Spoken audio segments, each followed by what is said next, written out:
What's up, ladies and gentlemen? Ladies and gentlemen, it's so weird. My logical mind has been keeping me from doing this, and my creative mind, my subconscious, has been yelling at me to do this. So it's been one of those things to where I want to do it, but the logical side of you, or like those limiting beliefs that you have hold you back from doing something. But the inspiration in me has been telling me to do this, and for some reason I just haven't been doing it.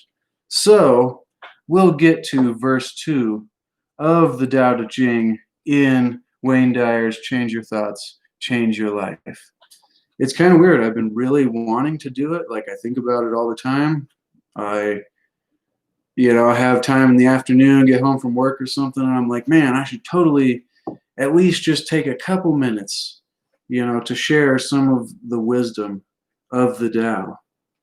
And I mean, I'm no master in this subject, but it's something that's really impacted my life and the way I look at life and the way I experience life and the way I choose to allow things to affect me. See, it's very interesting how we choose to allow certain things, or we choose to not allow certain things to affect us. But the second verse here of the Tao Te Ching, Wayne Dyer brilliantly titles his little essay here, Living the Paradoxical Unity.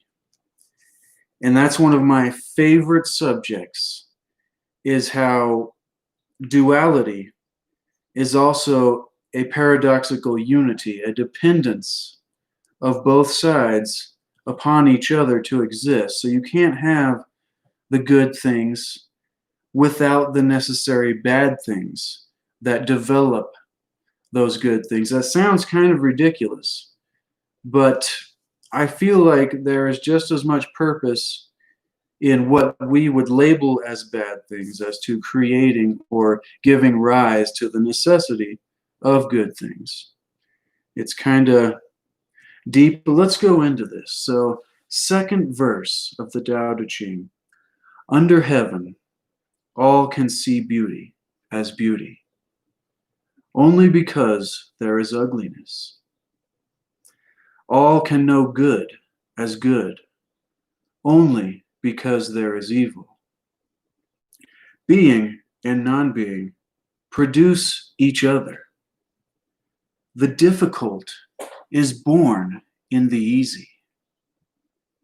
Long is defined by the short, the high by the low. Before and after go along with each other. So the sage lives openly with apparent duality and paradoxical unity. The sage can act without effort and teach without words, nurturing things without possessing them. He works, but not for rewards. He competes, but not for results. When the work is done, it is forgotten. That is why it lasts forever. Wow. So powerful, so deep. I love the sentiments. Just incredible. Now I'm going to go over that and give a little bit of my thoughts and my takes on that. Under heaven, all can see beauty as beauty, only because there is ugliness. So this talks about the dependent relationship. People would ask the question, why do good things happen to bad people? Or, those kind of things. I was watching a show, we were watching a show last night, and one of the guys in the show, he talks about a church roof fell on a bunch of people while they were worshiping, and he's trying to use this idea of evil, and it comes down to this paradoxical unity of duality, which is beauty is beauty only because there's ugliness. I mean, you can argue the fact, but to me, it's plain and simple. Without both, you cannot have either. And so it makes them both uniquely wonderful, despite the negative connotation we give to ugliness versus beauty. Is not one flower lesser or greater than any of the others? Among many, I mean, you could say some flowers are more beautiful, but are they any less a flower? I don't know, just trying to use metaphors here, but all can know good as good only because there is evil. This is like the idea that if somebody said to me earlier today, if you knew everything, how much would it be a curse or would it be a blessing? And how quickly would you get bored? And so if everything was good, it would just be flat. It would be like a white canvas compared to, a whole scenery. You need the darkness in the scenery to show the brightness. It's a unique, codependent, paradoxical unity of duality. I love that phrase. So being and non-being, living and not living, produce each other. So when we talk about death, like when you say, oh, does God enjoy killing because of all the people that die? I would pose the question, is it not better beyond this form? Do you believe it to be worse after life? I mean, it comes back to this anthropomorphism, us giving human characteristics and feelings and these thoughts of bad and good, the labels that we apply to things, and we apply that to this universal intelligence that we call God. We turn God into just a judging human character, which is ridiculous if you do any deeper research or any deeper looking within yourself. But being and non-being produce each other. So this living and dying thing, there's no separating it. And it's important to understand. I think ancient cultures understood the wonder and majesty in non-being just as much as the wonder and majesty in being. It's a unique way to look at things. So the difficult is born in the easy, long defined by the short, the high by the low. It's like these are all perfect in their own right. So a bald man in a hair world, it's not a struggle. They are both perfect in their own right. A short man in a tall man's world, a tall man in a short man's world. It's like, oh man, I was an only child. Oh man, I had, 6 siblings. It's like, we're always trying to give ourselves the excuses to be upset and disappointed with the way the world is out of our arrogant nature to think that we control everything and our labels and viewpoints is the best way that it's supposed to be, when really there's great peace in the letting go of this arrogance, the subconscious trying to control the way the world is. I'm like, it just blows my mind. I'm hoping that the audio is coming up good. It's showing one tiny little dot here down at the bottom, but yeah, we'll just keep going.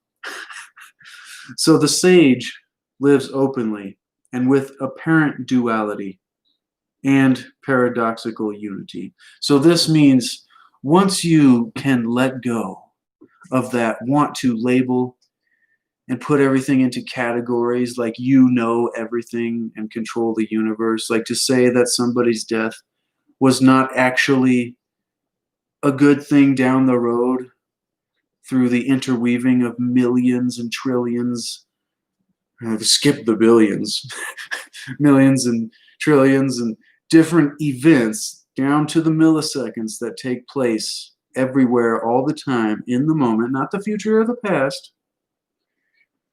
See, this is when you let go and understand, or at least try to understand, that it is all exactly perfect despite the viewpoint we have on everything because of our side, because of how we've positioned ourselves in this physical reality with the subconscious ego running.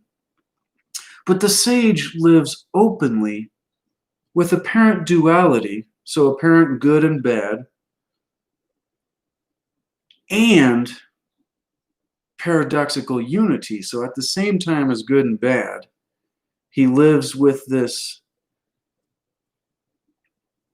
something that shouldn't work together, something that's totally the opposite. So while knowing there is both sides, you also know that there is a middle way that combines the two together into a oneness of all. And so the things that you want to label as bad, you kind of check your arrogance of labeling. I mean, I'm not saying that bad things don't happen. It's saying that our viewpoint is based on lower understandings of the nature of reality. There's a higher way to view things that allows for a much more peaceful life, much more peaceful existence, experience. And it goes right into the last bit of this second verse, which is, the sage can act without effort. So then instead of striving and struggling, and I've been trying as hard as I can and overthinking whether or not I should do this video and come on live and being so worried about it, and you just do. And it all is perfect. Like, I'm not planning the things I'm saying. I just have to trust that what I do say is perfect for the moment. And maybe one of the two people watching at the moment, I thank you very much. Maybe it is perfect for this moment, and I just got to trust that. The sage can act without effort. So you're not forcing. There's something about forced actions versus inspired actions. And this is what I started the video with. It was like, my logical side is like telling me not to do this, but my inspiration, my creative side, I don't know if I did the left and the right there, but the left and the right brains are combating each other. And so instead of forcing, I just am trying to flow without effort here. I originally only planned to go for a couple minutes. I was like, all right, I'm just going to do 2 minutes and it'll be easy. And you can see, end up just ranting about the paradoxical unity of duality and the nature of life. I mean, that's the biggest question, right? What is the meaning of life? And so let's finish this up here. The sage acts without effort and teaches without words. So it's being the change that you want to see. You be the mirror. Your actions without words resemble the lessons that you wish to impart. The nurturing of things without possessing them. So you love, cherish, give attention to, help without any ownership or dominance over. It's just, that's a secret of reality right there. I think that one deserves a whole lifetime worth of research, is nurturing things without possessing them. He works, but not for rewards. So you do things, but not for the money or the results, but you do them for the doing of them, which is once again back to the forced actions versus inspired actions, the things that just come out of you naturally because you would do them regardless. And he competes but not for results. So it once again is the doing that is the importance. I always think of Wayne Dyer telling his tennis stories and how he not trying to win, and when he would get so in flow, you know, he would reach out and it was like the ball would go in slow motion, and the guys would go, yeah, you know, I had to have bounced before it got to you. But there is this way of competing and doing not for results, and you can access a level of experience, a level of consciousness, a peak experience, I think, as it was called, that is just beyond these normal states. That's hard to describe in physical terms.